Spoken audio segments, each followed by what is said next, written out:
গহনা কম বেশি আমরা সবাই ভালোবাসি। মৃত্যুর পরেও এই গহনার জন্য সে আবারও ফিরে এসেছে। হ্যাঁ, গল্পটিই তাই।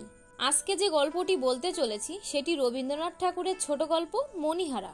আর এটি সত্যজিৎ রায়ের তিন কন্যা সিনেমার দ্বিতীয় গল্প। প্রথম গল্পটি পোস্টমাস্টার, সেটি এই চ্যানেলে দেওয়া আছে, চাইলে দেখতে পারেন। তো চলুন গল্পে যাওয়া যাক। প্রায় সন্ধে হতে চলেছে, চারিদিকে শিয়ালের ডাক, তার সাথে ঝিঝি পোকার ডাকও আছে, এর সঙ্গে পরিবেশে ঠান্ডা হাওয়া। এরই মাঝে একটি লোক এই ভগ্নপ্রায় জরাজীর্ণ বাড়িটা দেখে কি ভাবতে ভাবতে সে নদীর ঘাটে এসে বসে। যেই গাজার কলকেটা ধরাতে যাবে সেই তার কয়েকটা সিঁড়ি নিচে থেকে একটি লোক বলে ওঠে, মশাইকে তো ঠিক চিনলাম না।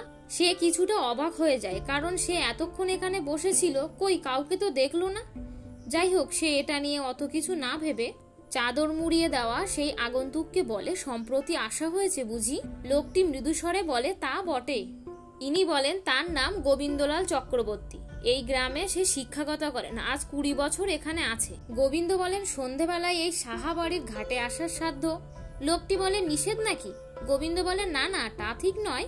যারা ভূতে বিশ্বাস করেন তারা এই সন্ধেবেলা এই ঘাটের দিকে আসে না। লোকটি বলে, আপনি বিশ্বাস করেন না? গোবিন্দ বলে, তার ভূত প্রেত নিয়ে বেশ কৌতূহল রয়েছে, তবে আজ পর্যন্ত তার ভূত প্রেত দেখার সৌভাগ্য হয়নি। আর এই যে আমার এই খাতায় আমি সাহাবাড়ির একটি অতি আশ্চর্য অলৌকিক ঘটনা লিপিবদ্ধ করেছি। গোবিন্দ লোকটিকে বলে, আপনি গল্পটি শুনবেন? তো সে বলে, হ্যাঁ বলুন দেখি। 20 বছর আগে ফণীভূষণ সাহা ও তার স্ত্রী মণিমালিকাকে সঙ্গে নিয়ে মানিকপুরের বাড়িতে আসে। তার কাকার সম্পত্তি স্বরূপ সে এই বাড়িটি পেয়েছে। ফণীভূষণ তার স্ত্রীকে খুবই ভালোবাসে, তো সে তার স্ত্রীকে বলে, তোমার যদি এই জায়গাটা ভালো না লাগে তাহলে আমরা এখানে থাকবো না। তো তার স্ত্রী মণি বলে, না, আমার এই জায়গাটা খুবই ভালো লেগেছে। ফণীভূষণ তার কাকিমার ফটোটা দেখে তার স্ত্রী মণিকে বলে, তার কাকিমা অনেক সুন্দরী ছিল। মণি বলে, অত গহনা পরলে আমাকেও অমন সুন্দর দেখাতো। ফণীভূষণ বলে, গহনা না পরলেও তোমাকে খুব সুন্দর দেখায়। তো তার স্ত্রী বলে, ও, তুমি আমাকে গহনা কিনে দিতে চাও না বুঝি? ফণীভূষণ বলে, আমি সেটা কখন বললাম? আমি তো তোমাকে গহনা কিনে দিই, আরও দেব, তার বদলে তুমি আমাকে একটু ভালোবেসো। এখানে গোবিন্দ নারী চরিত্র নিয়ে বেশ কিছু ভালো কথা বলে। আমাকে একটু ভালোবেসো বলে কোনো স্ত্রীর ভালোবাসা পাওয়া যায় না। প্রণয়ের অপেক্ষা শিষ্টাচার বর্বরতা অধিক কার্যকারী। স্ত্রী জাতি কাঁচা আম আর লঙ্কা ও কড়া স্বামী ভালোবাসে। শিঙে শান দেওয়ার জন্য হরিণ খোঁজে শক্ত গাছের গুড়ি।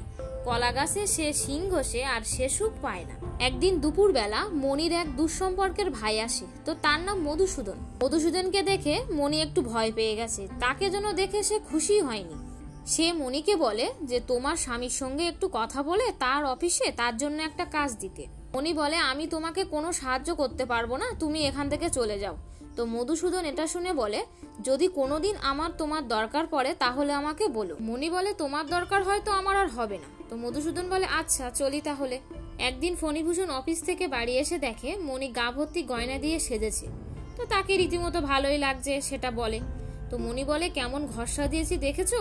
সারাদিন কাজ করেছি। ফণীভূষণ বলে, কেন কেন করতে গেলে তুমি? কাল থেকে তো কাজের লোক আসবে। মণি বলে, এসব যদি না করি আমার সময় কাটবে কি করে?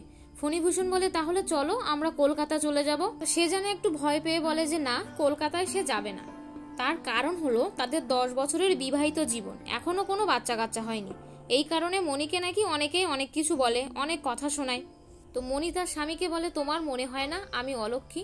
ফণীভূষণ বলে, কি বলছো তুমি এসব? কি করে ভাবছো এগুলো? তুমি কি বোঝো না আমি তোমাকে কতটা ভালোবাসি? আসলে সত্যি ফণীভূষণ তার স্ত্রীকে খুবই ভালোবাসেন। ফণীভূষণ মণিকে বলে তার সেই দুঃসম্পর্কের ভাইকে তাদের অফিসে একটা কাজ দিয়েছে। আসলে ফণীভূষণ অফিস থেকে বাড়ি আসার সময় মধুসূদনের সাথে পথে দেখা হয়ে যাওয়ায় সে তার দুরবস্থার কথা বলায় ফণীভূষণ তার অফিসে তাকে একটা কাজ দেয়। আসলে এই মধুসূদন হলো মণির দুঃসম্পর্কের দাদা বা ভাই, একসময় তার পুরানো প্রেমিকও ছিল আর কি।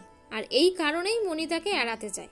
একদিন ফণীভূষণ মণির জন্য কানের দুল নিয়ে আসে, আর মণি সেটা তার হাত থেকে ছিনিয়ে নিয়ে পরে দেখে। আসলে মণি গহনাকে খুবই ভালোবাসে, এজন্য সে তার কাছের মানুষকেও কিছুটা অবিশ্বাস করত। তাদের বাড়ির দেখাশোনা করে ভগীরথ। তো মণি ফণীভূষণকে বলে, ভগীরথ কবে থেকে এই বাড়িতে আছে?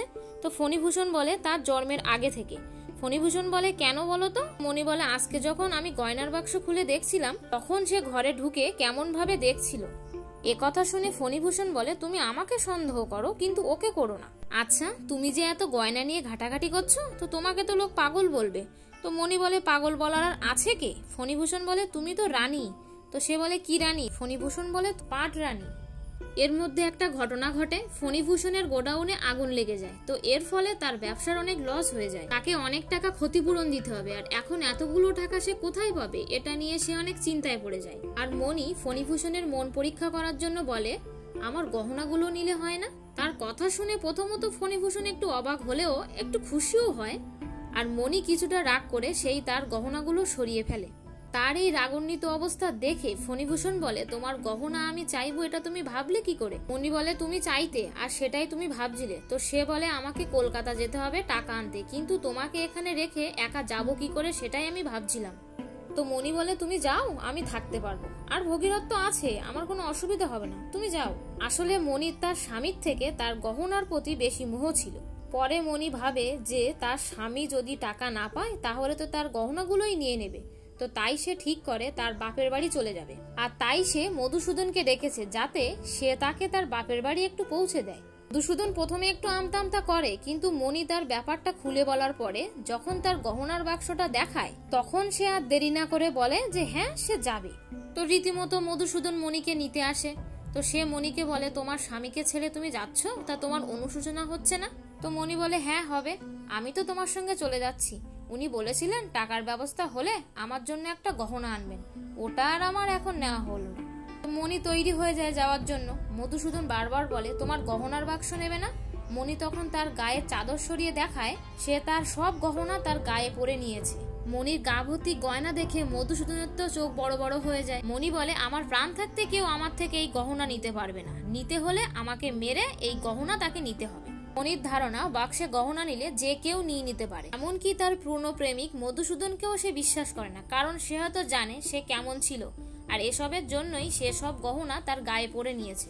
বেশ কিছুদিন পরে ফণিভূষণ তার ব্যবসার সমস্যা মিটিয়ে বাড়ি ফেরে, আর সে এঘর ওঘর মণি মণি করে ডাকতে থাকে।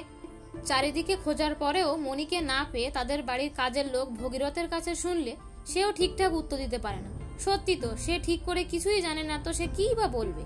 একের পর এক দিন যায়, মণি চলে যাওয়ায় সে একেবারে ভেঙে পড়েছে, কারণ তাকে তো সে খুবই ভালোবাসতো। একদিন ফণিভূষণ মণির জন্য আনা সেই গহনার বাক্সটা একটু খুলতেই কে যেন হঠাৎ হেসে ওঠে। তো সে চারিদিকে দেখতে দেখতে বাইরে এসে দেখে ভগীরথ তার মতন কাজ করছে। এমনই একদিন ফণিভূষণ রাতে ঘুমাচ্ছে, তো নুপুরের শব্দে তার ঘুম ভেঙে যায়, আর মণি মণি করে সে দৌড়ে বাইরে যায়, কিন্তু দেখে কই কেউ নেই। তো পরের দিন ছিল পূর্ণিমা, ফণিভূষণ ঘরে শুয়ে আছে। বাইরের একটা নুপুরের শব্দ তাকে বিচলিত করে তোলে। শব্দটি ধীরে ধীরে অবশেষে তার ঘরে চলে আসে। সে দেখতে পায় শাড়ি পরা একটি স্ত্রীলোক তার দিকে এগিয়ে আসছে, কিন্তু তার মুখটি ঠিক বোঝা যাচ্ছে না। তো সে বলে, মণি তুমি ফিরে এসেছো? ওই ছায়ামূর্তি মাথা নাড়ায়, অর্থাৎ না। আর ওই ছায়ামূর্তির টেবিলের উপরে রাখা গয়নার বাক্সের উপরে চোখ যাওয়ায় ফণিভূষণ এটা বুঝতে পারে, সেজন্য সে গয়নার বাক্সটা ধরে রাখে। ওই ছায়ামূর্তি অদ্ভুত একটা হাসি দিয়ে তার হাত লম্বা করে ওই গহনার বাক্সটি ধরতে যায়, কিন্তু এটা হাত কোথায়, এ তো কঙ্কাল। আর ফণিভূষণ এটা দেখে ভয়ে চমকে ওঠে। আর ওই ছায়ামূর্তি কঙ্কালের হাত দিয়ে গহনাটি ফণিভূষণের থেকে ছিনিয়ে নেয়। গোবিন্দ এখানে গল্পটি শেষ করে আর ওই লোকটিকে জিজ্ঞাসা করে গল্পটি কেমন লাগলো। তো লোকটি বলে, গল্পটি খুবই ভালো, কিন্তু গল্পে অনেক ভুল আছে, আপনি ভালো করে তথ্য সংগ্রহ করুন। গোবিন্দ কিছুটা অবাক হয়ে বলে, ভুল আছে তা আপনি জানলেন কি করে? তখন লোকটি উঠে দাঁড়ায় আর বলে, আমার নাম শ্রী ফণিভূষণ সাহা, নমস্কার। এই বলে সে অদৃশ্য হয়ে যায়। আর এই দৃশ্য দেখে গোবিন্দ কি আর সেখানে থাকে? সে তো রীতিমতো ভয় পেয়ে যায়, আর তার খাতাপত্র সে সেখানে রেখে পড়িমড়ি করে দৌড়ে পালিয়ে যায়। আর মনে হয় তার ভূতের প্রতি কৌতূহল থাকবে না। আর গল্পটি এখানে শেষ হয়ে যায়। তো গল্পটি কেমন লাগলো জানাবেন।